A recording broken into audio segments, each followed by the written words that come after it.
nasaiko mibata azy niditra tao. Fa tsy maty ry zalahy, tsy mahay ry zalahy, tsisy fofonafo izy.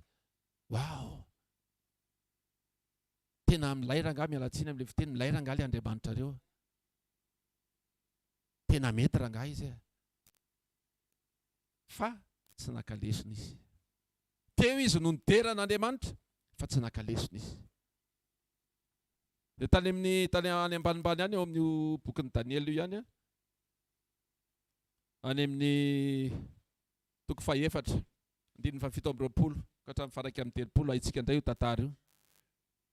Fa niseho nahavita azy izy. Misy partie kely fotsiny vakiako. Dia amin'ny 7:20. Ary ny mpanjaka niteny ka nanao hoe, tsy ity va ny Babilôna lehibe izay nataoko lapa amin'ny fanjakana tamin'ny haben'ny heriko. Tsy tadidiny indray ilay voninahitr'Andriamanitra ilay tena Andriamanitra rangaly no milay a. Tsy tadidiny. Fa hozy izy indray za rangaly no milay a. Zany navita n'ity zavatra ity. Lazay ve ny eo akaikinao ianao ve mba efa ohatran'izay hoe? Ahoana hozy izy? Nandray tsy tadidiny ilay izy ohatran'ny hoe za ihany nahavita azy e. Izy mahavita azy e. Izy rery ihany. Fa nendray ianao, za mahavita azy e. Za mahavita azy e. Dia lasa tsy nakalesona izy. Tsika nay be da be ohatra izany e. Rehefa marary tsika dia zitran'Andriamanitra dia faly be tsika, halleloja. Fa rehefa avy eo, adino indray. Zavatra kely, lany moka mivonto kely, dia tsy tadidinao ilay cancer, zitran'Andriamanitra. Dia ilay fivotosana kely iny ny fahoriana tahaka an'izany. Ohatran'ny tena ngeza be ilay fahoriana. Nefa Andriamanitra efa nanao zavatra taminao. Efa nanasitrana ny nifinao izy. Dia nisaotra tompo hoe nijoro vavolombelona mihitsy ianao tao amin'ny trampokon'olona Analakely. Dia orona kely saindra mangididy, lasa fahoriana be. Nefa Andriamanitra efa nanao zavatra. Sitrany ianao amin'ny anaran'i Jesosy. Amen. Tadio fa efa nanao zavatra izy. Ary amaranako azy dia izao. Nandrindra ministeran'i Jesosy dia naneho ny voninahiny izy. Naneho izy fa Andriamanitra izy. Fa nareo apôstôly ara izay niaraka taminy nandritra ny 3 taona sy tapany, tsy natadidy ny zavatra nataony. Samy manana ny fomba fandraisany azy moa izany ireo apôstôly. Misy natadidy, misy tsy natadidy. Petera fotsiny rehefa sendra olana dia inona zavatra nitranga? Natao ohatra izy. Tratra ny zalahy eto dia voasambotra ohatran'i Jesosy koa. Nandà izy. Nandà izy. Jerevy na i Tomasy arany. Tsy nino izy hoe izy ve io, nefa efa nandritry ny 3 taona sy tapany teo ihany a. Jodasy moa naninona mihitsy? Namadika mihitsy izy. Tsika tsisy Jodasy e. Tsisy Tomasy e. Tsisy misy Petera. Petera le nandà fa tsy le Petera le fototry le fiangonana.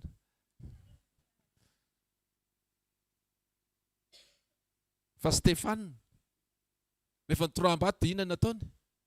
Samy manana réflexany izy a. Sotran'Andriamanitra izy satria tadidiny fa nandritry ny 3 taona sy tapany teo Jesosy. Nisy fiatraikany tamin'ny fiainany. Inona ny mba tsaroanao? Nao sika misaotra ny Tompo. Ray amin'ny anaran'i Jesosy misaotra anao izay ny amin'ny fitiavanao, famindraponao, fandaminanao fiainanay. Misaotra tompony amin'ny zavatra rehetra ampio izay fanamasina. Atsiaro an'ireny zavatra nataonao be da be ireny. Mety tsy voaisa fa isak'izay mahatsiaro sao dia izay mba tadidinay aloha dia isaoranay ianao Andriamanitra. Misaotra Tompo amin'ny anaran'i Jesosy a. Amen. Ataontsika hitehaka mafy a. Andraisantsika ny mpanompon'Andriamanitra aminahy. Alléluia. Alléluia. Mbola hivavaka tsika tompoko, misaotra sy manome voninahitra anao izay ray amin'ny anaran'i Jesosy. Miala be ny fitiavanao sy ny famindraponao mbola nampahiratanao n'ity andro androany ity indray dia velona hatrampamonjena indray ny mpanomponao rehetra afaka miatrika izao 17 ny volana Desambra izao. Misaotra sy manome voninahitra anao ny amin'ny fitantananao filoavanao lalana ny fitahinao ny tsirairay avy afaka miatrika ny fotoana dia sokafindray ny sofim-pananay ny masom-pananay ahitanao indray androany ao anatin'ny fanambarana izay entinao izay apetraka eo ambava ny mpanomponao tsirairay avy dia rainay mandrakizay ny anaranao ray amin'ny anaran'i Jesosy. Amen. Halleluja. Halleluja. Izy ny mpanompon'Andriamanitra teo hoe rehefa tao anaty laforo Sadraka sy Mesaka sy Abednego dia nahita Nebokadnezara hoe misy olona fahaefatra ao. Halleluja. Dia ina ozy izy nitranga tao aorianan'izay? Nideran'Andriamanitra izy, nahita an'Andriamanitra tao anatin'izany. Nideran'Andriamanitra 12 volana zay ny ainantsika ny taona 524. Nitantana an'Andriamanitra ny fiainantsika tsirairay avy. Ny zavatra be dia be ny lalova antsika tao anatin'izay 12 volana zay. Ny volana janoary matetika ny tena mampiasa sainan'ny olombelona. Mampiasa sainan'ny zanak'olombelona ny volana janoary, ny amin'ny halavany sy ny amin'ny fieritreretana hoe mavesatra izany volana janoary zany. Tsika rehetrarehetra ireo tsisy tonga dia nitsambikina fa nandalo an'izany volana janoary zany daholo. Ary ninona zavatra mety ny lalova antsika tany am-piandohana tany dia izao tafita soa daholo tsika matoa mifankahita eto. Halleluja. Halleluja. Ina moa mahatonga hoe ilay volana janoary satria matetika dia izao hoe ny volana desambra dia volan'ny fety be dia be. Ary rehefa fety dia mandany vola be dia be. Dia rehefa volana janoary dia matetika ny volan'iditra atahorana tsy hazaka ny vola mivoaka. Sa tsy zany?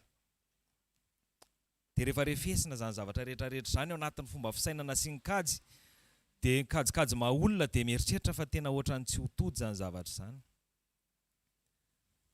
Nefa ilay Andriamanitra tsy niova omaly sy ny hoary mandrakizay, ny Andriamanitsika dia izao tsy ny fanahintsika no miantoka ny fahatanterahany zavatra rehetra fa ny fisian'Andriamanitra eo amin'ny fiainantsika. Amen. Fisian'Andriamanitra eo amin'ny fiainantsika. Misy fotoana manao kajy ianao, manao zavatra rehetrarehetra, milatsaka amin'ny fanahiana rehefa hita fa tsy ho tody na tsy ho tody any amin'ny zavatra izay eritreretina ho tratrarina ny zavatra mitranga. Fa izao hoentin'Andriamanitra kely fotsiny tsika vanginy amin'ny fanamasina hoe miverena mijery an'i Jesosy, mibanjana an'i Jesosy. Halleluja. Dia indraindray ohatra mikipy maso indray mandeha tsika dia mivavaka dia misava le aya ao anaty satria vanginy ny fanamasina ao anatsika. Rehefa misava le aya ao anaty dia ohatrany rava indray le kajy rehetrarehetra natao teo hoe tsy ho tody tsika. Fa izao eo Andriamanitra dia tsy fantatra hoe amin'ny fomba ahoana. Tsy haiko nareo raha manao izany zavatra izany fa misy fotoana mieritreritra an'izany hoe amin'ny fomba ahoana raha nahatonga sy nahavita sy nahatanteraka an'ilay zavatra izay tena nampanahy mafy anaty eo fa tsy ho vita. Satria ny kadintsika olombelona dia faran'izay fohy kely. Ny zavatra takatritsika dia faran'izay kely. Na dia nianatra ohatrany ahoantsika na manam-pahaizana ohatrany ahoantsika dia fohy kely miohatra amin'Andriamanitra. Fa Andriamanitra miasa mandrakariva, mahatanteraka ny planiny ao amin'ny fiainantsika. Tsika na tsy mangataka be dia be ny zavatra tsy nangatantsika mambavaka. Mandritra an'izay taona rehetrarehetra izay ve ny zavatra nangatanao mambavaka rehetra ny tanteraka teo amin'ny fiainanao? Fa za miteny anao fa ny 7 isanjato ny zavatra rehetra mitranga sy tanteraka ao amin'ny fiainantsika dia Andriamanitra ny nanao azy sy nahatanteraka azy. Fa ny 2 isanjato ihany ny tao anatin'ny vavaka izay nangatantsika hoay, izay le vavaka nangatahako fa ny valy. Indraindray le vavaka nangatantsika rehefa mivaly tsy tadiditsika koa raha tsy efa fotoana efa ela. Hoay Jesosy, zavatra efa nangatahako ka iny valinao iny. Izay ny ataoko hoe ny fisainantsika sy ny fitadiditsika dia fohy kely eo anatrehan'Andriamanitra. 12 volana ny tantanan'Andriamanitra ny fiainantsika. Misy fotoana mety ny lalovana aretina ihany koa. Indray tena efa mieritreritra mihitsy hoe eto angamba ary tompo ny farany. Satria efa nitetezina daholo ny dokotera, natao daholo ny zavatra rehetrarehetra, nohanina ny fanafody, nametraha-tanana, nametraha-tongotra, tsy haiko intsony izay zavatra nitranga rehetrarehetra fa izao. Fa mieritreritra hoe tena eto ny farany. Fa hoy zao ny tompo hoe za ny farany izy. Halleluja. dia mbola ny sitrany indray amin'ny fomba tsy fantatra, amin'ny fomba mahagaga. Reny fijoroana fahavolombelona be dia be amin'ny karazana aretina izay mampalany aiky ny fahaizany zanak'olombelona reny dia kilalaon'Andriamanitra ilay izy. Jesosy moa nanohatra an'ireny hoe mofonjaza. Mofonjaza ny fanasitranana. Rehefa eritreretintsika izany zavatra hoe mofonjaza zany dia zavatra ny amin'izao vanim-potoana iainantsika izao moa goûter ny filazan'izany mofonjaza, goûter ny fanasitranana. Dia nefa reny le mampahoro-mafy antsika amin'ny fotoana izay andalovana anazy. Fa ny planin'Andriamanitra sy ny fitantanany antsika dia eo foana izy ary tsy miova izy nandritra ny fotoana rehetrarehetra. Na ny fotoana tsy heriverantsika an'izany ary dia eo foana izy. Za misy fotoana mitamberina kely ao an-tsaiko hoe mivoaka ny trano aho isan'andro. Mandeha any amin'izay alehako, mandeha miasa, mandeha miantsena, manao ny zavatra rehetrarehetra.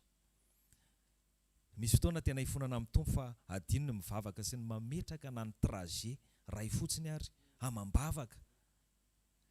Fa rehefa mijery vaovao, rehefa mijery sendra mijery Facebook, mahita accident ianao sy ohatr'izany zavatra mahatsara. Dia miverina kely ao anatin'ny saiko hoe Jesosy adinoko ny nangataka taminao ny fiarovanao sy ny fiaranao amiko akory. Nefa ianao teo foana niaro aho tamin'ny toerana rehetrarehetra, tamin'ny lalana rehetrarehetra. Misy fotoana dekalazina 2 segondra 2 minitra any amin'ny lalana falehanay mody somary tery any Andraisoro any iny. Nisy fotoana efa hariva ny andro, efa tsy dia misy olona tsony. Dia nandeha somary mafimafy any efa ny lalana tena hoe anankiray. Dia ny tranon'ny olona moa tonga dia manamorona ny arabe. Nandeha somary mafimafy eo amin'ilay lalana somary mahitsy, nisy zaza mivoaka tampoka avy any amin'ny le varavarany tsinona tonga dia eo amin'ny arabe. Voaka izy tonga dia nisaoty teny an'arabe. Fa tsy fantatra hoe ohatrany ahoana fomba nahatafajanona anahako. Dia teo nahatsapako hoe tsy frein ilay izy, tsy réflexe ilay izy, tsisy idiran'ny olombelona ilay izy fa Jesosy ilay izy. Azonareo? Ny fiainantsika amin'ny atsipiriany dia eo am-pelantanan'Andriamanitra. Eo am-pelantanan'Andriamanitra. Ozy izy pasteur miamma teo hoe rehefa avy nideran'Andriamanitra Nebokadnezara ozy izy. Dia nandeha indray ny fotoana tany eriana tany dia zao. Dia lasa indray izy nanambarany tenany hoe zany nanangana an'ity zavatra rehetrarehetra ity. Adino ny tanteraka indray fa nisy Andriamanitra teo.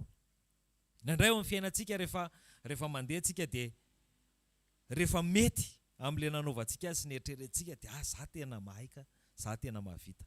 Fa aoksika hiverina mandrakariva fa misy Andriamanitra miazona ny fiainantsika amin'ny atsipiriany ao isan'andro na itsika mitsangana sy velonaina zao ane. Za zao tsy mivavaka tamin'ny alina ny teny tamin'i Jesosy mba atao velona raha-pitso maraina. Nefa velona andro amin'ny maraina. Misy zavatra be dia be azontsika akasitrana isaorana an'Andriamanitra na amin'ny minitra na amin'ny segondra. Indray tsika rehefa ozy izy mpanompon'Andriamanitra teo afaufao ny tananao dia misaorana Andriamanitra dia mitady zavatra be ao anatin'ny sainao inona ny isaorako an'Andriamanitra. Azonareo hoe? Fa au moins aloha efa mitsangana ny tanana. Halleluja. Efa mitsangana mideran'Andriamanitra. Fa hoe inona ny isaorako an'Andriamanitra nefa tena be dia be ny zavatra afaka isaorantsika an'Andriamanitra. Ny Salamo fahatelo amin'izao dia miteny hoe aza misy adinoana ozy izy ny fahitahin'Andriamanitra antsika. Aza misy adinoana. Joro vavolombelona tsika. Isika rehetrarehetra reo nanana vavolombelona ny fiainany ray manontolo. Na isan'andro tsika dia manana vavolombelona afaka amerenana ny voninahitra amin'Andriamanitra foana. Fa zao nisy fotoana rehefa mandeha fiaina dia adinodintsika dia rehefa misy zavatra mitranga dia adinontsika hoe efa vitan'Andriamanitra ane zany, efa nataon'Andriamanitra ane zany. Ao amin'ny Baiboly dia zao efa voalaza ao daholo ny zavatra rehetrarehetra. Be dia be vavolombelona ao ary afaka averin'Andriamanitra foana zany amin'ny fotoana rehetra. Fa misy fotoana misy zavatra midona eo amin'ny fiainantsika dia ohatra ny zavatra mbola ho tadiavina sy mbola ho ataon'Andriamanitra vaovao indray ilay izy. Nefa zavatra efa vita. Ny fanasitranana dia kapoka tamin'i Jesosy. Dia kapoka 7:70 ny tamin'i Jesosy. Ny aretina eto ambonin'ny tany ny famihany aretina rehetra tsy mihoatra ny 7:70 fa 7:70. Dia tsy fantatra hoe mbola mampiziriziry manam-pahaizana hoe tsy misy Andriamanitra. Fa tia metraka fotsiny izy hoe ny fahaizana mampalalana ao anatin'ny fandiniana lalina n'ity tany ity ny tena mampipetraka ny zavatra ho tsara, kanefa Andriamanitra ny mihazona ny zavatra rehetrarehetra. Andriamanitra ny tompony zavatra rehetrarehetra. Fa na zany précision zany fotsiny ary dia tokony efa mampiverina ny fon'ny olona sy ny sain'ny olona hoe misy Andriamanitra. 7:30 ny diakapoka tamin'i Jesosy. 7:30 io ny fanasitranana antsika hatrany atapindoka hatrany am-paladia. Na ny aretina mbola tsy hitany siantifika na mbola tsy nitranga teto ambonin'ny tany dia tafiditra ao anatin'ny 7:30 io daholo, tsy misy mihoatra an'io. Aleloia. Sekoly fanasitranana antsika androany. Efa vita amin'ny fanasitranana anao. Amen. Efa vita amin'ny fanasitranana anao. Raha zavatra efa vita tsy mila zavatra ho angatahana sy ho tadiavina be dia be. Ary efa nividiany Jesosy io. Efa nividiany Jesosy lafo tamin'ny diakapoka io. Raha zavatra efa nividiana dia tsy alohanao vola intsony. Aleloia. Farany teo zao nandeha tany Tamatavy dia nandefa entana tamin'ny taxi Bruce dia efa naloa le vola taty. Fa rehefa nilahatra naka le entana tany amin'ilay guichet dia zao mandoa vola daholo le olona eo alohako dia namoaka vola koa. Azanareo ve? Nahita le olona rehetra nandoa vola teo aloha ka zay maka ray mandoa vola, zay maka ray mandoa vola dia za koa mba namoaka vola. Dia rehefa tonga teo amin'ilay anjarako amin'izay dia ohatrinao ho le alohako. Ny anao ty efa voaloha izy. Aleloia. Zany anie ilay nividianan'i Jesosy ny fanasitranany tamin'ny diakapoka e. Dia anao mbola te hamoaka vola ihany. Aleloia. Miteny fotsiny ianao ny laharana. Laharana. Ina le izy? 33:3. Atsoya. Jérémie. Dia ovaliko ianao. Manona an'le laharana fotsiny ianao. Dia ozy izy le ampanao livraison inona ny tadiavinao? Inona le tadiavinao? Misoratra amin'iza le izy? Numéro firy? Dia omeny ianao le izy. Aleloia. Tsarô fa nandalo an'ity taona rehetra taona ty tsika nandalo zavatra be dia be. Tsy fantatro ho an'izay nanany ny lamina indrindra ka tena hoe za tena voalatsaka ny 1er janvier ka hatramin'ity androandroany ity. Tsisy ninina tena ny lalovako izany fa tena fiadanana mihoapapana faratapony ny teo amin'ny fiainako tena topy. Sery tsy nisy. Aretanandoha tsy nisy. Ny vola zany moa tsy hitako izay lazana azy. Aleloia. Tena aleloia be ho anao raha ohatra ka izay. Aleloia. Fa isika rehetra dia samy nandalo ny zavatra rehetrarehetra tao anatin'ny fiainantsika. Fahazanona fa teo foan'Andriamanitra izay nahatonga antsika mbola mifankahita eto zao. Teo foany Jesosy. Teo foany Jesosy. Mikarakara. Nanafaka. Indraindray matiera-tsy ny anaranao no mitranga any amin'ny examen. Aleloia. Dia gaga ianao rehefa avy eo rehefa mivoaka avany hoe fa ahoana ary Jesosy no nahita soratana? Dia fa ahoana ary Jesosy mbola nahazo naoty ihany aho. Betsaka amin'ny ankizy manompo an'Andriamanitra no manana an'izany vavolombelona izany hoe latsaka tao amin'ilay zavatra tsy nianarako ty le izy. Nisy fotoana mivoaka ny salle d'examen mitomany. Mitomany mivoaka ny salle d'examen. Tsy. Dia ahoana manantany ray aman-dreny fa ahoana fa misy inona fa nanahoana? Tsy afaka angamba. Dia fa ahoana? Tena zara raha nisy ny soratana. Dia rehefa mivoaka ny valin'ny examen dia milahatra ao amin'ny pasteur sandratra. Aleloia. Fa teo Jesosy. Aza adinoina fa eo foany Jesosy. Aza adinoina fa efa vita tamin'ny diakapoka 7:30 ny fanasitranana antsika. Indraindray zavatra efa vita an'Andriamanitra no mampitomany mafy antsika. Fa misy zavatra reglena kely fotsiny eo anelanelany eo. Mba hampifanitsy an'ilay zavatra tian'Andriamanitra omena antsika sy ny toe-pontsika. Sy toe-pontsika miatrika an'Andriamanitra. Aleloia. Dao tsika hitsangana hivavakantsika alohan'ny andraisantsika ny mpanompon'Andriamanitra. Misaotra sy manome voninahitra anao izay iray amin'ny anaran'i Jesosy. Fa Andriamanitra tomponay sady mpanjakanay. Ianao ilay Andriamanitra nitantana ny fiainanay tsirairay avy ary teo an-tananao izay dia tsisy naharombaka tahaka ny anak'Andriamaso no nitandrovanao anay. Ny fotoana rehetra na nirahanao ny anjelinao masina, ny tompo manodidina anay. Teo an-tanany izay dia tsy tafitohana ihany koa ny tongotray. Mbola miatrika ty androandroany ty izay. Velona trapa-mijenona. Faly ny fonay, midera, mankalaza, manome voninahitra anao izay. Tsy ampy ny teny, isaorana ianao. Satria mihoatra lavitra no izay mety ho takatry ny sainay no nitondranay ny fiainanay satria ny planina tsara indrindra. Izay planina tsy afaka homanin'olombelona akory. Ny planina hitondrahanao ny fiainanay. afaka ny ahianay sy ny tebotebonay na ny amin'ny fotoana ho avy rehetra raha satria fantatray fa eo foana ianao. Za ihany koa dia mametoko fa hiaraka aminao foana Jesosy, eo ambany fitantananao foana, ianao ny vatolampinay sy fiarovanay. Misaotra sy manome voninahitra ray amin'ny anaran'i Jesosy. Ny toy ny fotoana Jesosy, oka mba ho voatahiry ihany koa ao atao anatinay ny fifantohana handraisanay izay ambaranao aminay indray androany. Misaotra sy manome voninahitra ray amin'ny anaran'i Jesosy. Alleluia, amen. Andao tsika hitentanana mafy sady andray ny mpanompon'Andriamanitra.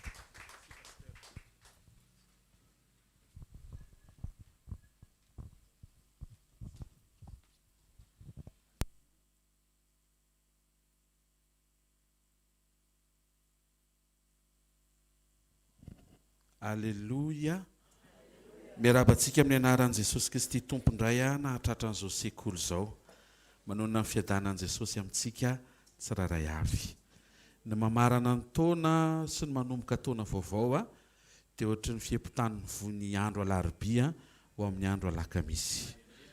Indraindray misy tebotebo eo anatintsika mamaritra araka ilay voalaza teo fa tsy ilay taona ny tian'Andriamanitra ho banjininao fa izy. Dia tian'Andriamanitra ianao ahatsapa ao anaty ny asaribidin'ny fiarahanao aminy. Ninona hitanao tamin'ity taona ity amin'izay tokony iarahanao aminy indray amin'ny taona ho avy io. Amen. Dia tsika hivavaka araka ilay teny nentin'ny mpanompon'Andriamanitra teo, nentin'ny pasteur Nirina teo, mba tsy ho isan'ny olona mora manadinitsika fa tena ho mora mahatsiaro izay efa nataon'Andriamanitra indrindraindrindra amin'izao akatiky ny fahataperany taona izao. Ho eto anatrehan'Andriamanitra ny fonao, ho eto anatrehan'i Jesosy ny fiainam-panahinao. Mangataha amin'Andriamanitra, mangataha mba ho isan'ny olona tsy ho varim-bariana fa isan'ny olona afaka anokana fotoana atsiaro an'izay efa nataon'Andriamanitra ary hifantoka amin'Andriamanitra. Raha inay tsara indrindra amin'ny anaran'i Jesosy Kristy Tompo, misaotra ny amin'izao maraim-baovao izao, vaovao marainao anay amin'ny famondram-ponao, zava-baovao mbola tsy hitany masina ireny no manao androany, akatiky ny amarana ny taona, fotoana ny jeritodika, fotoana ny fandiny tena, fotoana ny fahatserovana sy ny fahafahana mibanjina anao, tsy amin'ilay andrandrainao amin'ny taona ho avy fa amin'ilay efa nataonao nandritra ny 12 volana. Saotra ny mois de janvier, ny février, ny mars, avril, ny mai, ny juin, ny juillet, ny août, ny septembre, ny octobre, ny novembre ka hatramin'izao décembre izao.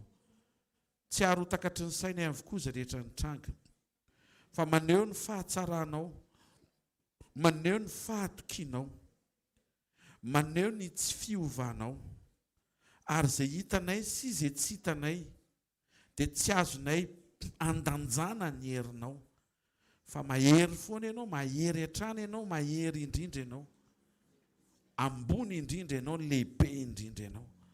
Androany natan'izao sekoly izao dia tonga miketaheta ny zanakao, tonga soeto amin'ny fanatrehanao, mbola manantena anao izay ary manantena anao hatramin'ny farany. Amin'ny anaran'i Jesosy, amen. Soitehaka mafy tsara ho an'i Jesosy, maza ho toerana vetivety ary. Androany tsika dia hifampahery amin'ny alalan'ny lohahevitra na mpitondraina ny lohateny hoe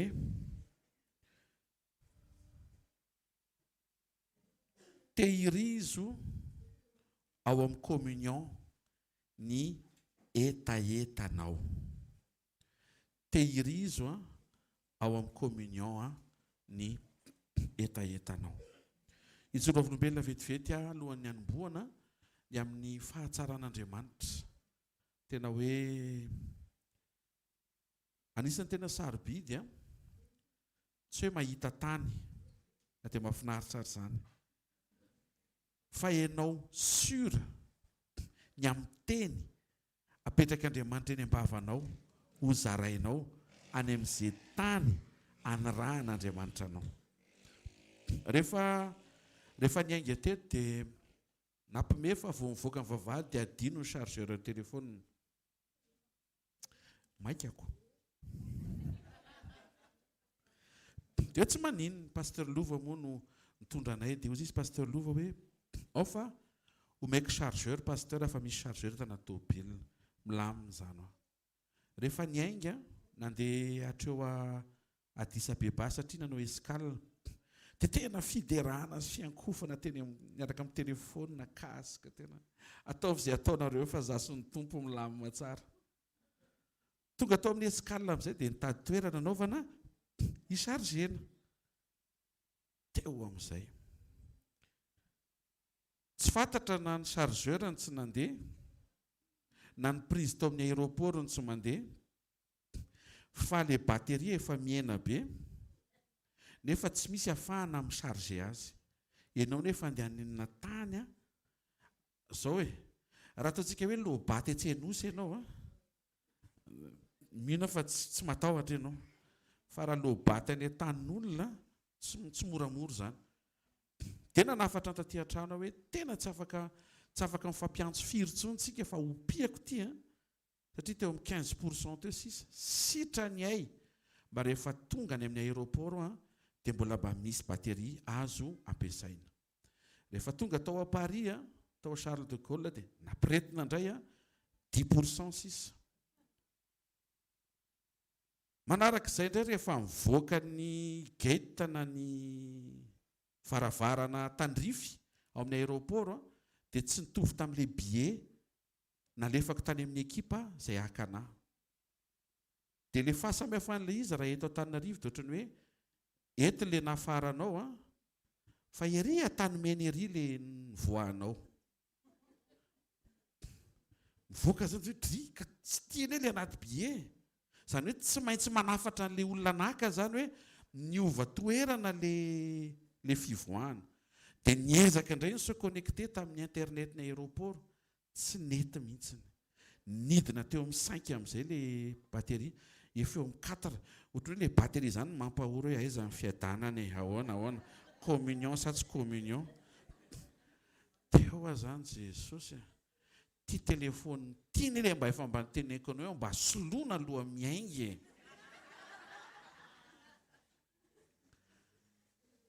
dia nisy mpiasany aéroport zay teo nanao gilet mitovitovy amin'ny anaty tena nantona azy dia niomana tamin'ny foko manontolo teny frantsay zany tsika excusez-moi monsieur j'ai un petit problème je ne peux pas me connecter à internet est-ce que vous pouvez m'aider tena maly izy nijery anao hoe fa inona ny olanao ay gasy tsy azonao veriko izany valim-bavaka izany any tany lavitra dia avy eo moa ny ekipa ny teny hoe rarira be ozy izy zany hoe mifanena amina malagasy zany miasa ao amin'ny aéroport dia ozy izy fa inona izy ny olanao za mosy akiteny hoe dia manina raha mba niteny melo hoe miteny gasy za lasa zezesta kely ery mba niteny maninona dia reheto any ny olana ty tena voaka ny telefônina izy anao antsotsika ary ozy izy toy izy hoe amin'ny fomba hoana ao telefôninao ve ny antsotsika ty telefôny ty ozy izy natao naovana servisy teo ny natsapako Jesosy tsy hoe mandeha any amin'ny toerana fantatrao ianao tsy hoe mandeha any amin'ny toerana misy olona fantatrao ianao dia mieritreritra fa entiny zavatra rehetra na iankeo hoe tsy afantatr'olona ianao na ho tany tsy taninao fa rehefa miteny Jesosy hoe indro izao ombanao mandrakariva ambara-patonga mifantaperan'izao tontolo izao dia ilaina ny fisian'ilay zavatra be dehibe ohatr'izay hanananao fahatsapana fa tena eo tokoa ny fombany noho ny amin'ny famindram-pony rehefa natsona ny tompona andraikitra dia nampitaina somatsara ny vaovao dia afaka niandry tapatonina amin'izay satria sur enao zany fa raha miandry eo dia hisy aka zany koa mbola zavatra hafa miandry tsara ianao fa hisy aka miandry papakatra sura fa ho avy ene ianao io amen dia mankahery antsika rehetra ao anatin'izany aza matahotra fa rehefa niteny Jesosy fa hoeo izy anampy anao dia tsy lavitra anao izy na dia misy zavatra be dehibe ary mety lalovanao sy atrehanao voninahitra an Jesosy zany fa tsy very aleloia tsy very tsy navelan'i Jesosy ho very izy raha teo koa tonga hitady sy hamonjy ny very amen ozy izy ny obolona toko 7 amby roapolo 9 20 ambin'ny folo amin'anaran'i Jesosy fa raha mbola izy koa ny farany a dia tsy ho foana ny fanantenanao. Amin'Andriamanitra ny fisian'ny farany tahaka ny hoe farany taona dia tokony ho fotoana isiany fanantenana ao anatinao. Aza faritana amin'izay efa hita, aza faritana amin'izay mbola tsy hita, aza faritana amin'izay hitanao eny amin'ny fiainan'ny hafa. Mampatsiaro foana Andriamanitra isaky ny farany taona ohatr'izao a, tandreny mampitaha, tandreny manao comparaison de vie. Tsy tokony hanao an'izany mihitsy ianao eo amin'ny fiainanao. Ny antony, tsy mitovy mihitsy ny fiainanao sy ny fiainan'ny olona mety ho tarafinao. Ny zavatra sura dia izao a, rehefa nivavaka ianao dia eny tanan'Andriamanitra ny fotoana, ny toerana, ny fomba amalinanao. Tamin'ny sabotsy aloha nijoro vavolombelona fa mba nisy fotoana te hitondra ny vademanjana ankinana lasopy Tamatavy. Tao moa ny lasa soamatsara tany zany a. Dia nieritreritra mihitsy aho hoe rehefa miverina avy any ampitan-dranomasina dia mba hijery créneau dia mba hanao programme kely dia mba hiarakinana lasopy Tamatavy mipenakavy. Voninahitro an'Andriamanitra fa ny andro voalohany, ny andro atoandro voalohany, ny sakafo voanohanina lasopy Tamatavy. Zany hoe porofon'Andriamanitra mihitsy fa tsy anjaranao mihitsy mamariparitra hoe ty ary tsy amin'ity. Ozy Andriamanitra ho dinganiko daholo zany fa fotoana tsy eritreretinao, aty amin'ny toerana tsy eritreretinao ataoko misy an'ilay zavatra angatahanao, satria ilay fangatahana nataonao voaraiko fa tsy anjaranao ny manery an'ilay fotoana malinan'ilay izy fa ny fotoana mety tsy ampozinao ho ataoko tonga eo amin'ny fiainanao ilay izy, satria fantatro fa ny fotoananao tsy ilay tena fotoana fa ny tena fotoana ilay avy amiko ho ataoko eo amin'ny fiainanao. Amin'izao farany taona izao ataovy misy tsikitsiky ianao zao mety miteny normal aminao ka ianao avy any an-dafiko. Misy fotoana tsy avy any an-dafo fa mbola ohatr'izao foana ny toroteniko. Mba sambany tamin'ity fa aza faritana amin'izay ilay izy. Aza raisina vilana hoe normal, aza atao hoe normal ka. Izay ny teneniko tampiara-manotana, tsy hoe tonga aty ho aza dia mafana be. Fa na ny rahana taizary dia mafana ohatr'izao foana. Tsy avy amin'ny toerana ny hafanana, fa avy amin'ny fahafantarana fa Andriamanitra maniraka. Dikan'izay mitaky ny tsikitsikinao amin'ny anaran'i Jesosy Kristy avy any Nazareta, satria adivy farana ny taona, adivy anomboka ny taona vaovao. Raha mbola izy koa ny farany mba havelomy kosa ny fanantenana ao anatinao, fa tsy maty ny Andriamanitra ao fa velona izy. Tonga eto zany mba mijoro vavolombelona fa ny zavatra oamponao vitan'Andriamanitra ny mamaly azy. Tsy any amin'izay no antony sekolitsika, fa any amin'lenao tsy tokony hikoropaka eo ampiandrasanao izay mety mba hanjara irinao sy tianao ho tonga eo amin'ny fiainanao. Amboary tsara ny fiarahanao amin'Andriamanitra. Lay communion sy ny fiombonanao amin'ny Jesosy ataovy maro toerana tsy mifamatotra amin'ny zavatra iainanao sy amin'ny zavatra mitranga eo amin'ny fiainanao. Sarao mihitsiny ianao miaraka amin'Andriamanitra sy mivalim-bavaka. Conseil zany. Tena kekinao, sarao tsara hoe. Ianao miaraka amin'Andriamanitra sy mivalim-bavaka. Ny antony misy fotoana Andriamanitra miaraka aminao, ary izy miaraka aminao foana, fa iny fotoana iarahany aminao iny tsy voatery hoe tsy maintsy maneho zavatra izy. Tiany ianao akafiany fisiany fotsiny, fa tsy hitady ny fisehony na ny fiasany. Tiany ianao hianatra atsapan'izany hoe ampy izy, fa tsy hoe miandry azy anampy zay vao mahatsapa ianao fa misy izy. Izany eo hoe dia mila mianatra ianao mahatsapa an'izay hoe Andriamanitra eo zay. Ninina mitranga, ninina miseho. Tehiriza ao amin'ny communion ny etaetanao. Ataovy misy etaeta sy fanantenana ao anatinao isan'andro. Aza vela isy fotoana ka tsy misy etaeta ao anatinao. Hoy ny mpitoroteny toko fafito andininy fahavalo, anisan'ny verset biblika tena famaky foana isaky ny farany taona ity. Izao mivaky ny teny amin'ny anaran'i Jesosy. Tsara ny efa raha ny raharaha noho ny andohany, tsara ny mahari-po noho ny miavonavim-panahy. Izany hoe ny tenin'Andriamanitra dia mampirisika atsika hitodika sy hibanjina ary hijery an'Andriamanitra foana amin'ny fotoana rehetra. Satria raha misy ny voalohany dia misy indray ny farany, dia misy indray ny voalohany dia isy indray ny farany. Ny zavatra mahafinaritra dia izao, ilay fiarahanao amin'Andriamanitra tsara makany amin'ny tsara. Ohatrany hoe amena tamin'ny mois de mars zany ilay amenanao. Tsy haiko aloha tsy haiko. Tsy hainao ve fahamarinana zany teny zany hoe ny fiarahana amin'Andriamanitra tsara makany amin'ny tsara. Ny zavatra tsara zay mbola tsy hitanao omanin'Andriamanitra any amin'ny hoavinao raha mety ianao hifantoka amin'ilay fahatsarahan'Andriamanitra mitondra anao. Afaka akitoky ve ianao hanana confiance fa tena tsara tokoa izy mitondra sy mitantana ny fiainanao. Tandremo miady aminy amin'ny fiheverana fa misy diso ny fomba hitondrana ny fiainanao. Tsisy diso zany ny fitondrana satria izy ilay tanteraka, izy ilay tsara, izy ilay tsy mba tsy manao erreur zany izy. Ianao tsy mahatakatra, tsy voatery ho takarina koa fa mila ekena fotsiny avy ao anatin'ny fo. Zay no mahatsara ilay miverinao amin'ny fiombonana hamantaranao fa izy mendriky ny ametrahanao ny confiance totale momba ny fiainanao. Fa ho gaga ianao fa ny tsara indrindra mbola tsy hitany masonao omanin'Andriamanitra ao mbarika kely ao raha mbola manaiky ianao ny androso miaraka aminy. Andro amin'ny maraina miangavy ianao mandrosoa miaraka aminy. Aza mbola kivy moa ary tsy mahazo kivy koa ianao mandrosoa miaraka aminy. Maso tiaka mafy tsara ho antombo kosa. Tsara ny efa rano raharaha noho ny andohany. Tsy ao amin'ilay raharaha ilay fahatsarana fa ao amin'ilay Andriamanitra mandahatra. Tsy hoe tsara fefara ho azy. Tandrema ianao miniminy foana. Tsy zavatra tsara fefara ho azy zany. Tena kekinao tsy zavatra tsara fefara ho azy zany. Mipetsana be fandrasa aloha. Tsy zavatra tsara fefara ho azy zany. Andriamanitra tsara no mahatsara fefara ny zavatra rehetra. Andro amin'ny maraina zao misy zavatra mety heverinao fa ratsy, afaka hifarana tsara. Androany zao misy zavatra ratsy hitany masonao,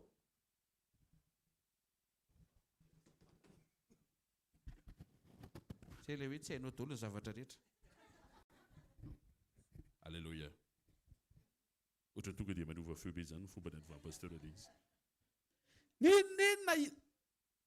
Ninona hitany masonao afaka ho tsara fefara. Tsy ao amin'ilay zavatra, tena kekinao, tsy ao amin'ilay zavatra ilay izy. Fa ao amin'Andriamanitra ilay izy. Tsy tohiziko ty raha vao tsy mitsikitsika ianao. Satria ilay zavatra omanin'Andriamanitra avy ao am-pony noho ny amin'ny fitiavana ianao sy ny natiorany amin'ny mahatsara azy. Ho tsara fefara ny taonanao aminaran'i Jesosy. Ny toky tsy hoe satria tsika tia miteny zavatra tsara. Fa ny fihefaran'i Jesosy teo amin'ny hazo fijaliana jereo fa tsy mahafinaritra. Mahafinaritra ve izany voafantsika izany ohatra mijerijery anay ianao? Tsy mahafinaritra ny fihefaran'i Jesosy teo amin'ny hazo fijaliana mba hahafinaritra ny fihefaranao. Tsy mahendehaka ho an'Andriamanitra. Rehefa raisinao izay tokom-pinoana avy amin'ny fahasoavana izay dia afaka hijorana hiteny hoe tsy farana foana ho aty taony ity. Satria ny zavatra izay ny aretan'i Jesosy ho ahy, ny potipotehana ny fahatsaratarehany araka voalazan'ny bokin'i Isaia, tsy misy fahatsaratarehy haniriana azy izy. Izany hoe potika ny fahatsaratarehan'i Jesosy tamin'ny fihefaran'ny fiainana teo amin'ny hazo fijaliana, amotsorana ny fihefaran'ny fiainanao amin'ny fahatsaratarehy mbola tsy nisy toy izany hatramin'izay ny ainanao. Tompoko lahy sy tompoko vavy, ho tsara fiefara ny taonanao amin'ny anaran'i Jesosy Kristy avy a Nazareta. Mety anontany ianao amin'ny fomba ahoana? Valina amin'ny fomba an'Andriamanitra. Tsy afaka maritsika amin'ny kajo hoe avato ny tiako hiditra ilay izy. Zany lasopy tamatavy zany ny anarany fotsiny dia tamatavy. Ozy Andriamanitra hoe ka afaka omeko anao ny toerana hafa mihitsy io ka. Tsy anjaranao ny manery any zany. Ary raha za midikiditra mihitsy amin'izay ilay mifanerinery zay zany ako. Manjary tonga dia voafafy ianao tsy fantatro. Dia mianatra tsika. Afaka mitentsika tompo te hinana raha mba mety zao maraina izao. Fa nefa na tsy zao koa tsy maninona sady milatsaka foana ianao zany fa tsy hoe zanakao ka meo adolo ny zavatra rehetra. Ny anaran'i Jesosy. Fa nampodolo zany. Tsy anjaranao ny mamaritra. Hoe androany ilay izy ny tiako hitranga. Anjaranao ny matoky. Rehefa voarainao io. Tsy maintsy hitranga io. eny tsara mendrika ametrahanao confiance Andriamanitra. Possible mety napetraka taman'olona zany dia mety votsitra le izy na mety ho very le izy fa te ilaza aminao ny amin'ny olona mety tsy mahatoky ny olona fa ny amin'Andriamanitra tena mahatoky Andriamanitra. Inona no atao hoe etaeta? Fa maninona ny mila tehirizina ny etaeta? Ary fa maninona no avy ao amin'ny fiombonana ny voatahiry ny etaeta? Voalohany tsy mety raha tsy misy etaeta ianao isan'andro. Tsy mety. Na ny fahatongavantsika eto isa-maraina dia tsy mety raha vao tsy alohavan'ny etaeta. Na ny famakiantsika tenin'Andriamanitra isan'andro dia tsy mety raha vao tsy alohavan'ny etaeta. Na ny fahafahantsika makeo an-tongotry ny tompo mivavaka tsy mety raha vao tsy misy etaeta. Ny atao hoe etaeta dia faniriana, ary ny atao hoe fahavokisana dia fahafampo. Averiko. Ny atao hoe etaeta dia faniriana, ary ny fahavokisana dia fahafampo. Matthieu 15:28 izao voalazany teny amin'ny anaran'i Jesosy. Dia namaly Jesosy ka nanao taminy hoe raha vehivavy lehibe ny finoanao, tongava aminao arak'izay irianao. Mila fantatsika izay fomba fiasan'Andriamanitra izay. Zareo tsara fa teto ty vehivavy ty dia nitenenin Jesosy fa tongava aminao arak'izay irianao. Dikan'izay raha tsy misy faniriana zany ao anatinao dia tsy zavatra tonga zany eo amin'ny fiainanao. Tena akaikinao. Ary ao akaiky tsara ny fanirianao hoe fa Andriamanitra hoe mahatonga aminao arak'izay irianao. Zany hoe afaka ny ho tafia amin'ny fahavalo ny fanirianao mba tsy hanampaniriana intsony ianao. Dia nisy fanontaniana mipetraka rehefa namangy anisana namangy ny mpiara-manompo sy mpiara-mivavaka amintsika tany ampitan-dranomasina dia izy hoe possible avao izy ny hoe manaraka an'i Jesosy fotsiny fa tsisy nofinofo intsony, tsisy raivo intsony fa ohatran'ny hoe miandro-papakatra sisa. Dia ny zavatra napetraka ny tonta anaty kozy aho hoe matoa tsy misy raivo intsony tsy misy nofinofo intsony atahorana ho tsy misy finoana intsony.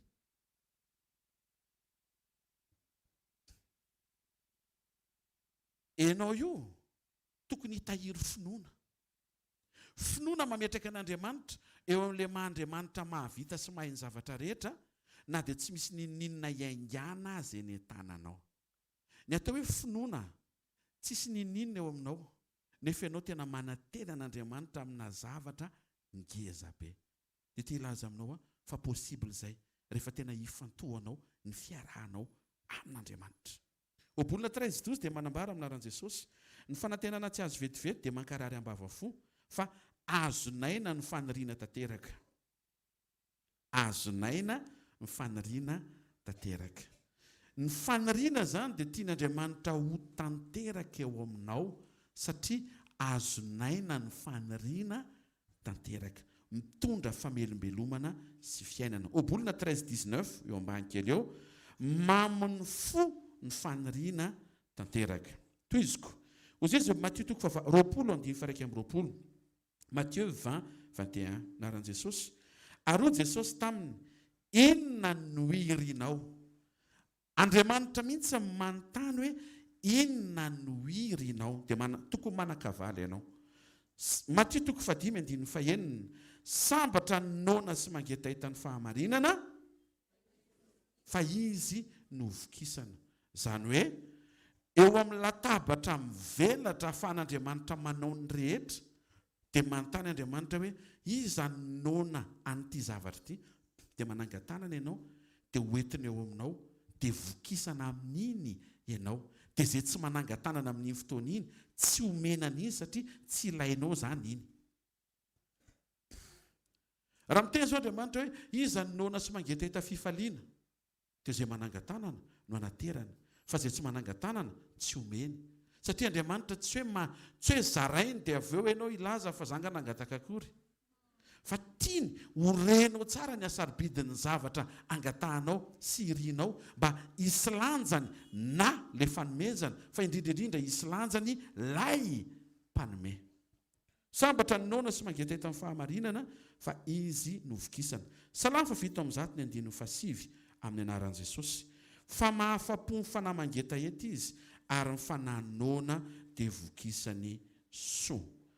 Ty anisany important be mahakasika an'le etaeta. Dia verina amin'le communion tsika dia hiditra any amin'le hoe amarana ny taona ianao. Jauna 7 ny 7:30.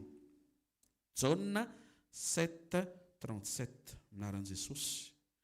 Raha misy olona mangetaeta, aokizy anantona ka hisotro.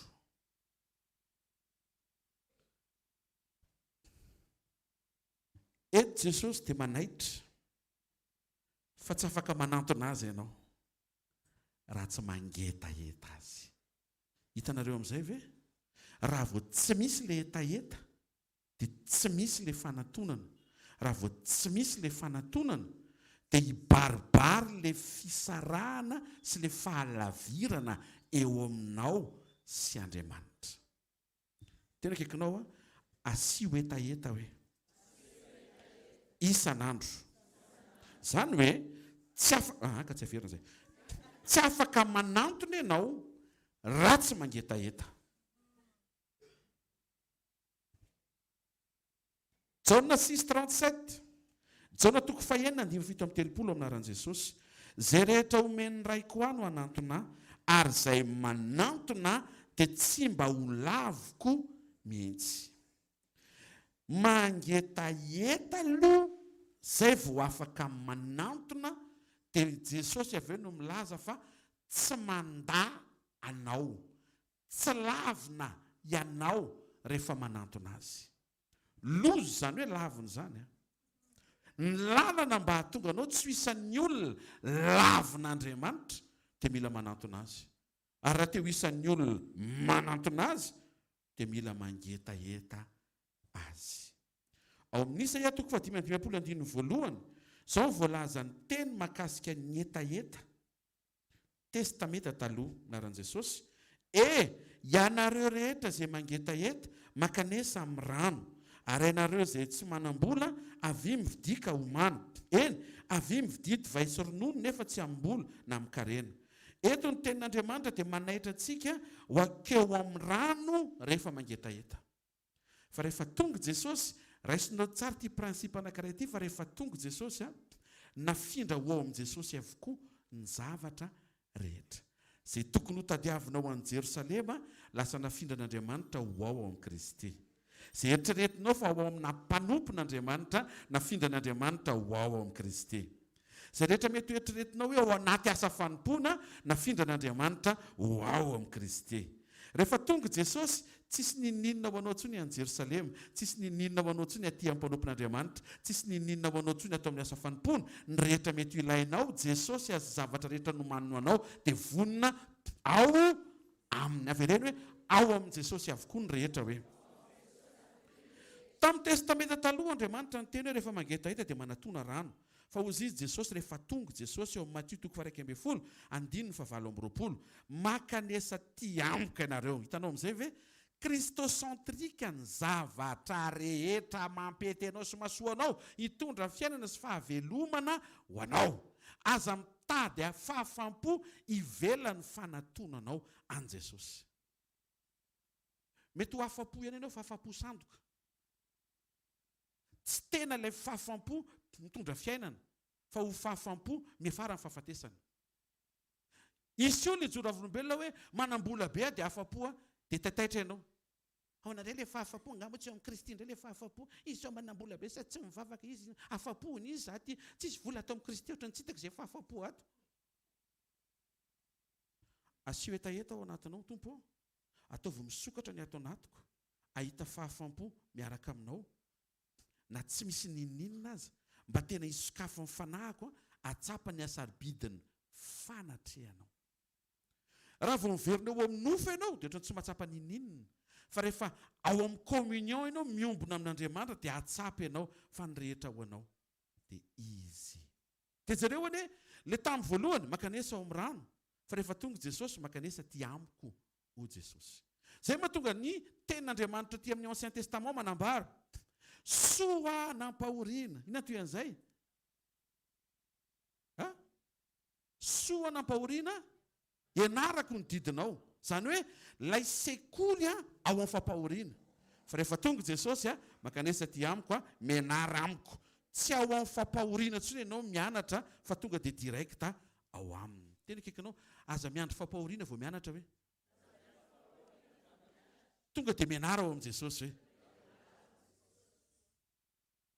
taotrana maheno tsara tsika hoe ndreo tsika mantsy isan-tsaina hoe tena tsy maintsy ao anaty problema vao mandray lesona. Jesosy ary tena fa makanisa ty amiko izy dia mianara amiko ny dikan'izay. Ilay zavatra tokony ianaranao zany tsy voatery ao anatina zavatra mafy be, fa afaka tonga dia raisinao ao amin'ny fiombonanao sy fiarahanao amin'Andriamanitra manokana. Izay no mahatonga antsika sain'Andriamanitra miverina ao amin'ny communion. Jaona 19:28 ka hatramin'ny 30 minaran'i Jesosy. Ary rehefa afaka izany dia fantatra Jesosy efa vita ny zavatra rehetra tamin'izay. Mba hatateraka ny soratra masina dia hoy Jesosy mangetaheta. Hiditrintsika ao anatin'ny toky hoe amin'ny fomba ahoana no azahoako toky fa raha mangetaheta androany dia ho voavaly. Satria ny zavatra niaretan'i Jesosy tamin'ny fahasoavana mamotsitra anao afaka hiaina sy hisitraka an'ilay izy. Tahaka nefa nianarantsika hatramin'izay, tsy afaka miakatra rery izany ianao.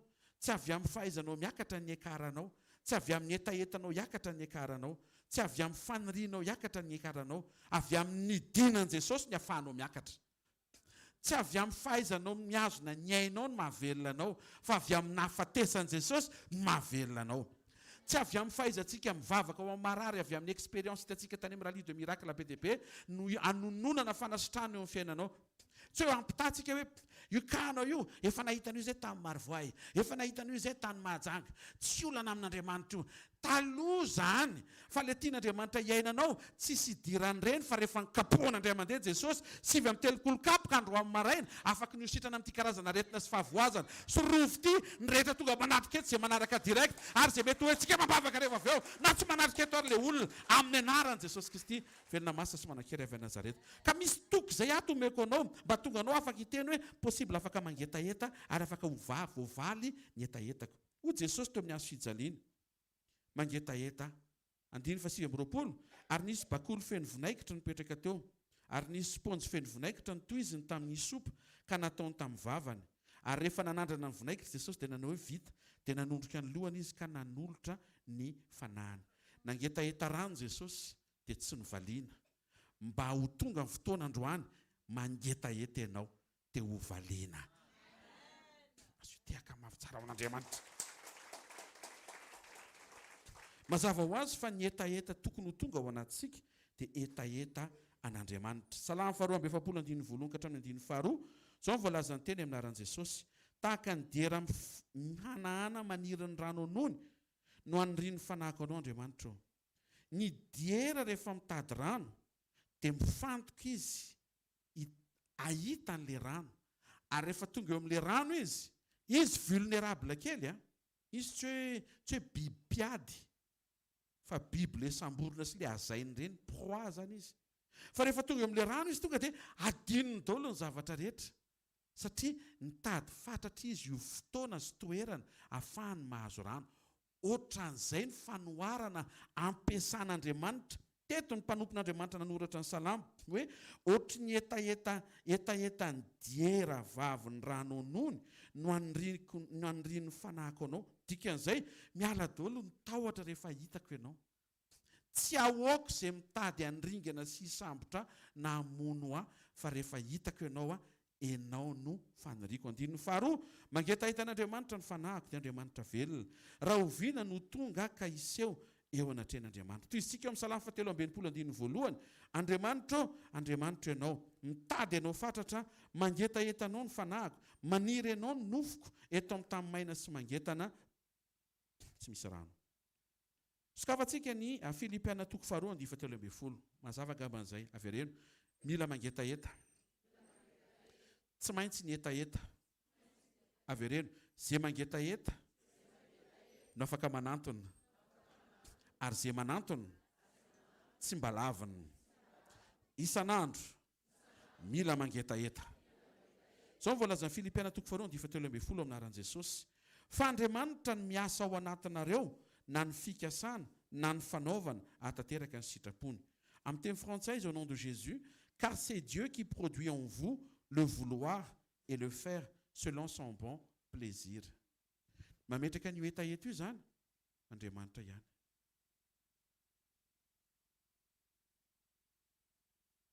Zay mahafinaritra an'ilay izy ao amin'ny daholo ihany ilay zavatra rehetra. Tena akaikinao ao anatinao zao misy etaeta hoe ampiasainao amin'inona ilay izy hoe. Zay no mahatsara ilay miverina ao amin'ny teny mba ho ampiasainao amin'ny zava-panasy amin'Andriamanitra ilay etaeta avy amin'Andriamanitra ao anatinao. Raha misy olona zany no teny hoe za tsy mangeta etan'Andriamanitra, zao ny valiny, misy etaeta ao aminy fa tsy ampiasaino an'Andriamanitra.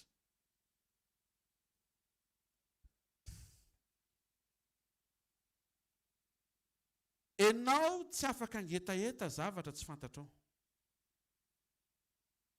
Zavatra fantatrao tsara no ampiasanao etaeta sy faniriana.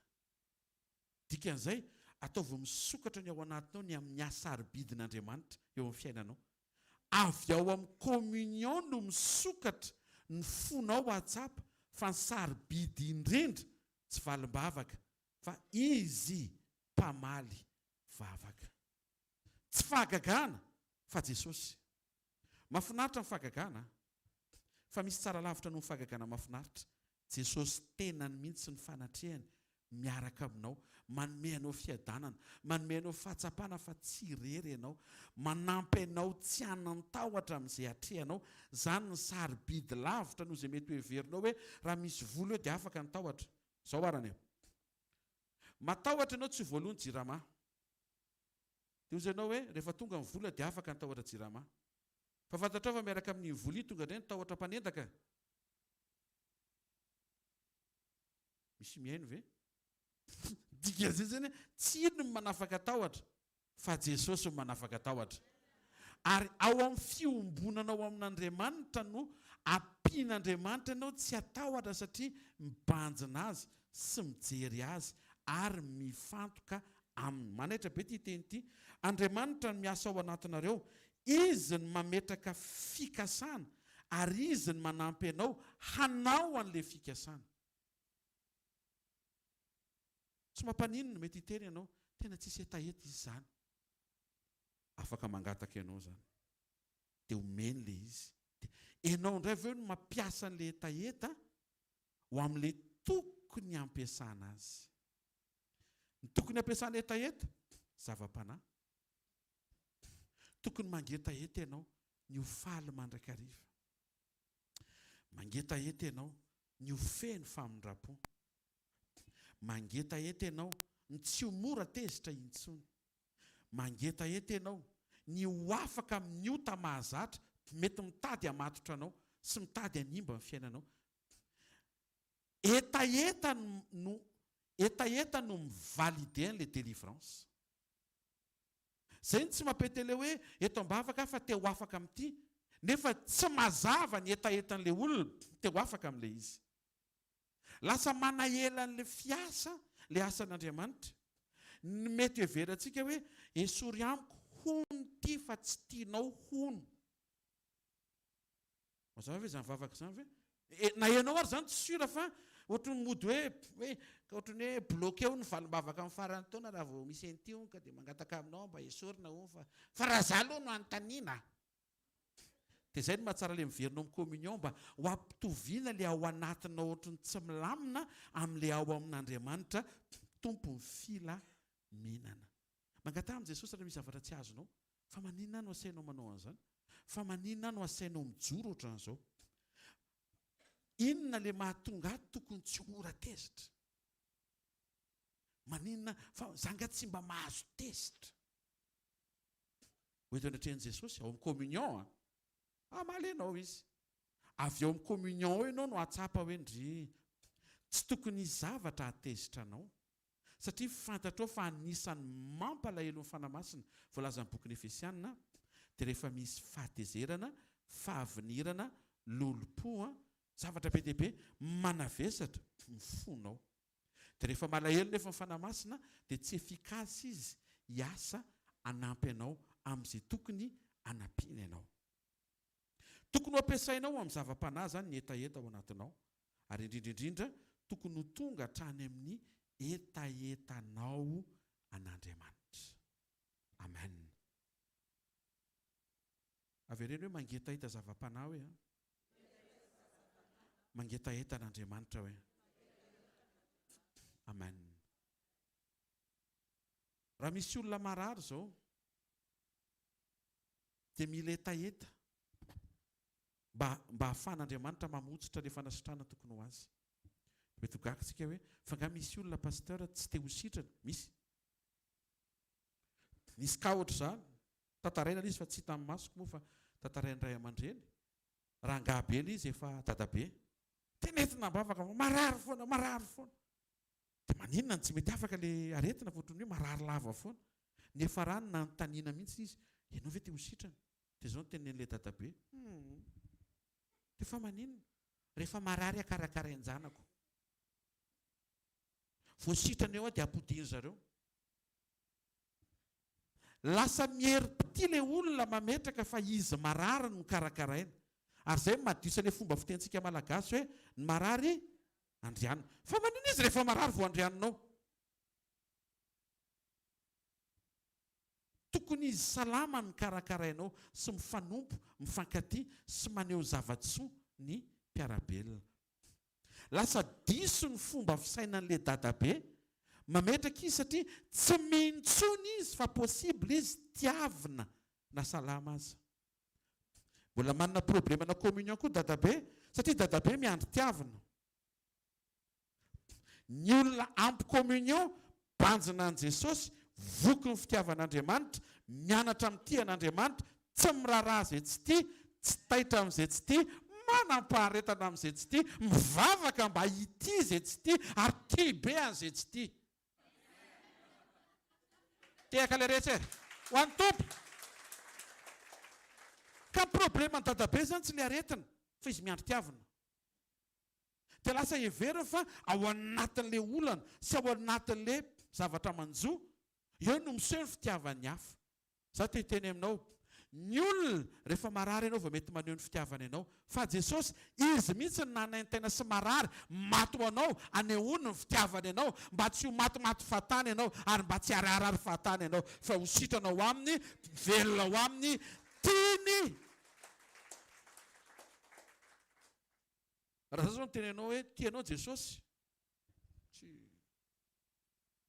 tsisy fiantraika ny loatra izay. Ianao mihitsy mila mahatsapa an'izay fa tsy izany hitenen'izay lava eto. Fa zaho zao tena mahatsapa hoe izay nefa tsy afaka afindrako. Hoe ho an'izay rehetra manana olona resaka communion manatona ty fa ho afindrako mambavaka ny fahatsapako ny fitiavan'Andriamanitra.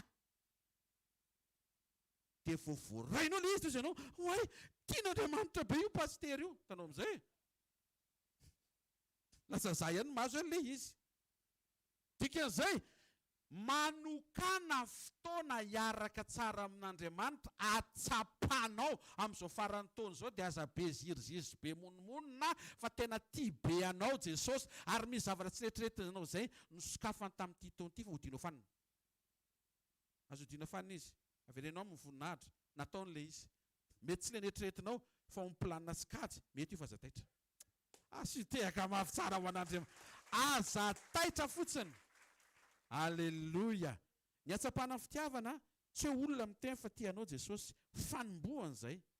Fa ny tena fahatsapana enao manokana fotoana mitakosokosona amin'Andriamanitra isan'andro ahatsapanao ny tena fitiavany anao. Ny fitiavana ianao tsy asika faritana hoe nentiny tary nomeny an'ity nataony an'ity, tsy reny ny tena fitiavana. Fa izy namindra fo taminao, ianao mbola adala be ny vonjeny, ianao tsy mahafantatra ny tokony ataonao maty ho anao izy. Zany ny tena fitiavana. Rehefa tsapanao izay, mipirina ianao. Tsara be izay teny gasy izay. Mipirina, trondro kely. Tsy mibalaina intsony ianao. Trondro be. Fa mipirina ianao. Tsy fantatro amin'izay ndry. Ilay fitiavana nitadiaviko tany amin'ny hafa. Aika feno tao aminy. le fitiavana nandrasako tany amin'ny hafa aika ny ariary tokony raisiko fotsiny avy aminy. Maninona ary any nandany fotoana nitaky fitiavan'olona tsy tanteraka nefa ny fitiavan'Andriamanitra tanteraka mibaribary gratos be sy azo raisika isan'andro vonona ho ahy manokana. Tetodika manokana ho an'izay mana problema fitiavana andro maraina. Aza mitady fitiavan'olona raisy ny fitiavan'i Jesosy dia tsy tomany tsony ianao. Azo omena olona io fo kelinao io, meo an'i Jesosy io. Aza miandry tiavana maneho fitiavana. Tonga amin'ny maraina izy indray zao tokony ho tiako amin'ny fitiavan'i Kristy a. So dia hoe paster zao teny hoe vao maraina hono dia io tsara ilay fampianarana sy fampaherezana. Iza no azoko tiavana androany sy azoko anehoana fitiavana eo amin'ny fiainanao, mizara fitiavana. Aza miandry tiavana. Aza mitsara olona avy amin'izay fitiavana andrasanao avy aminy. Areny tsy tia, aza mamaritra an'izay fa tsy fantatrao ny tena ompon'ilay olona.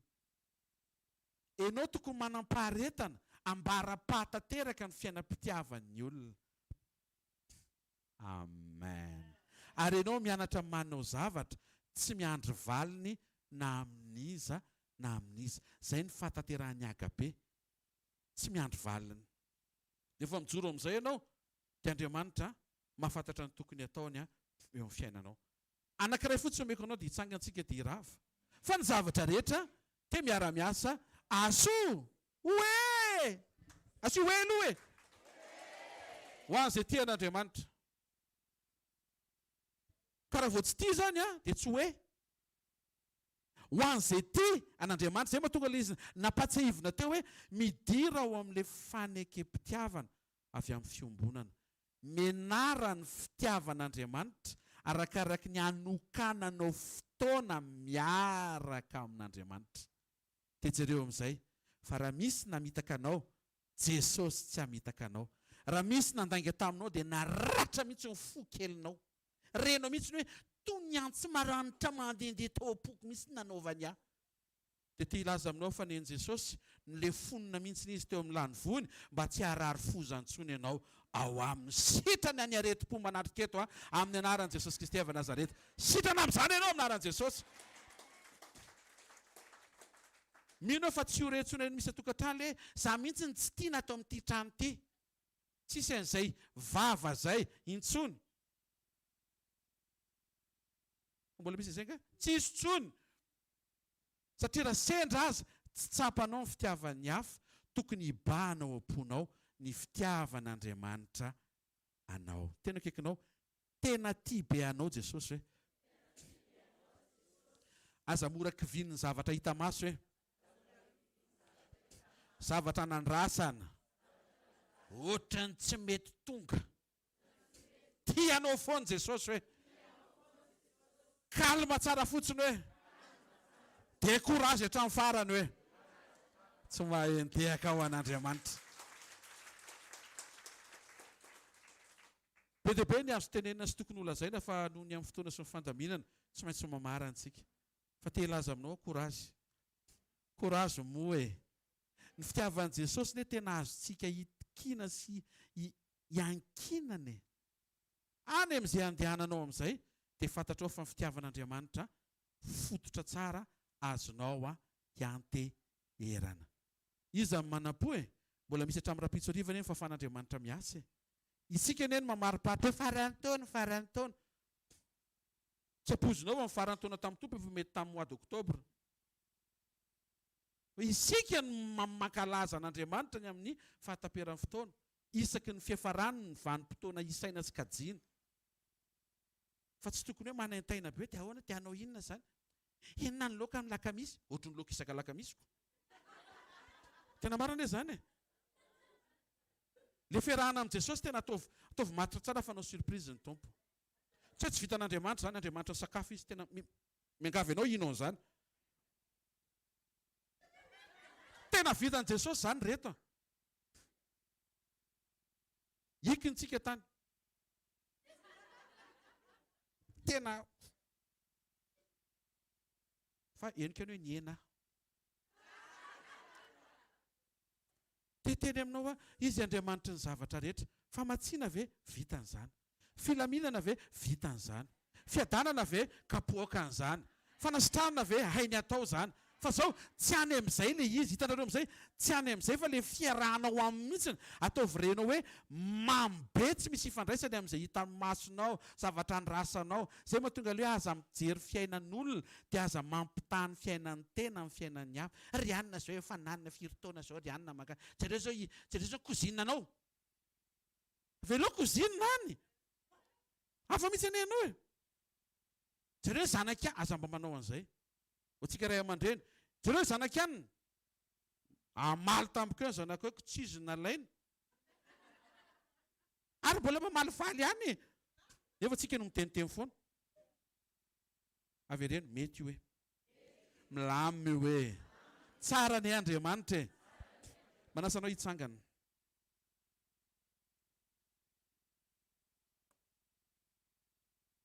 ao vafoana tananao dia asio fisaorana mangataha amin'i Jesosy izy ny teny androany fa izy ny manome an'ilay voloara le faniriana sy le sitrapo sy le fanaovana azy angatao amin'i Jesosy mba ho ao anatinao ny etaeta ary ho hitanao zay etaeta zay ary tsy ho ampiasainao amin'ny zavatra tsisy dikany fa ho ampiasainao ho amina etaeta zava-panahy ary indrindra ho ampiasainao amina etaeta an'Andriamanitra eto anatrehan'i Jesosy ny vesatry ny teny androany namangy atsika fa zay mangetaeta anao afaka manantona ataovy resy lahatra amin'izany ianao tsy misy olona afaka manantona raha tsy ny alohavany etaeta ary zay manantona kosa nefa dia tsy mba lavina na iza ray aminaran'i Jesosy a Andriamanitra feno ianao Andriamanitra ambony sy avy indrindra ianao misaotra fa nampatsivinao amin'izao famaranana ny taona izao tokony hitahiry etaeta izay any anatinay dia ilay etaeta izay efa napetraka ao sy nomenao ho azonay ampiasaina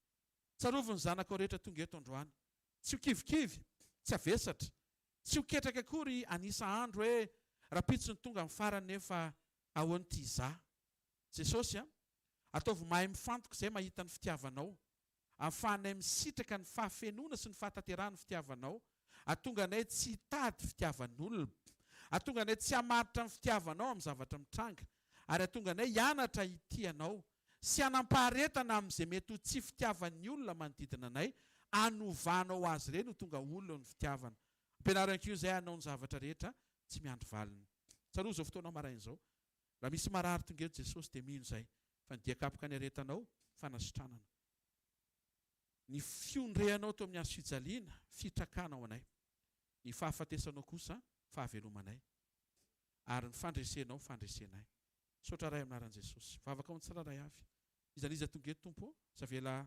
hialamaina izy nanao sakrifisy izy tonga name voninahitra anao namaly ny antso izy tonga teto amin'ny fanatrehanao anisany mba angatahako androany Jesosy a makarakara ao izy tompo araka le faiza manao anao sy ny fotoananao zavela hatsapy izy fa maina kely miala eto fa ataovy misokatra ny ao anatiny fa tena eto koa ianao ary ianao nanao an'izao fivoriana izao ianao ny mahatateraka an'izao fivoriana izao amin'ny anaran'i Jesosy Kristy avy Nazareta amen mahazo toerana vetivety a anao fanatitsika ho voninahitry ny tompo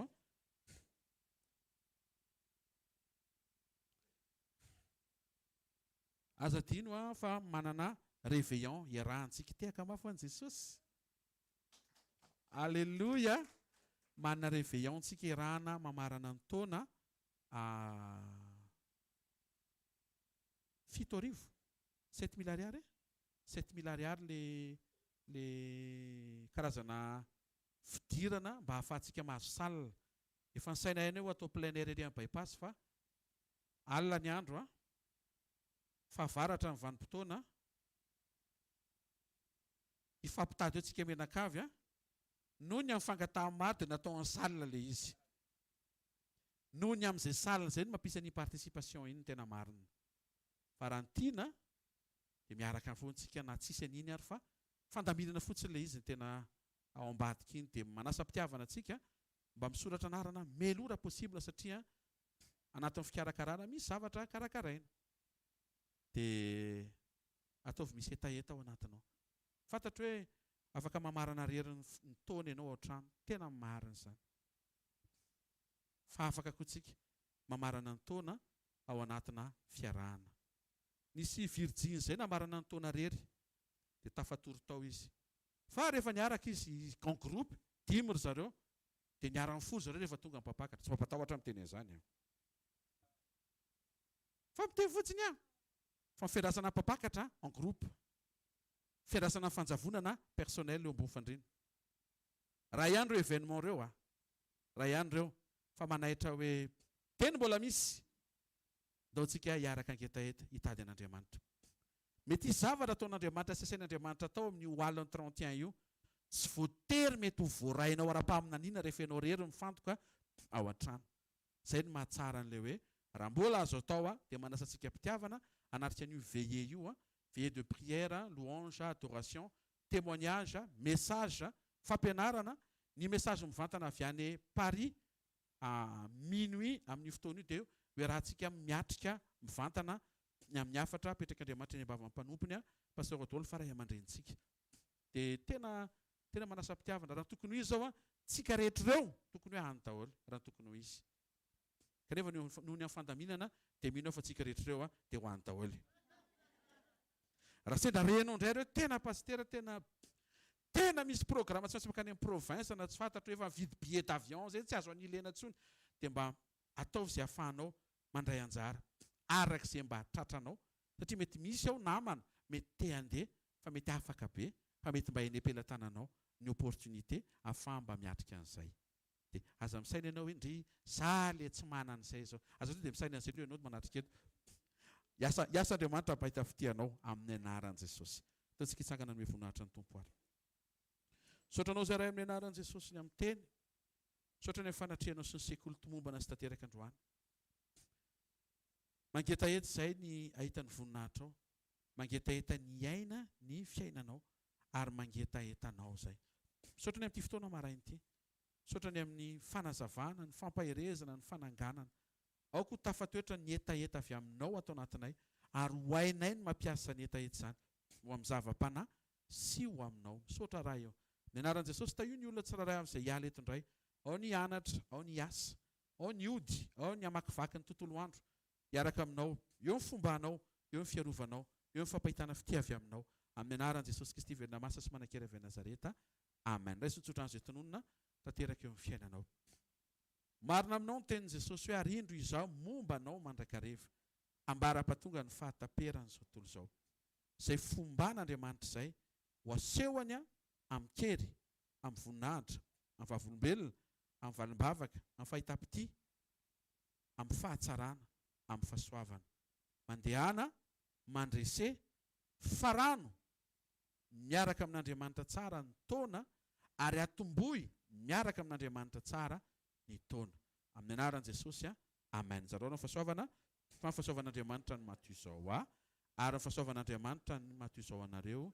Amen. Pasteur Vololana mandray ny soratra anarana tonga dia makeo ianao zao tsy tonga dia mandeha mody aloha soratra anarana ianao dia milamina ny programma.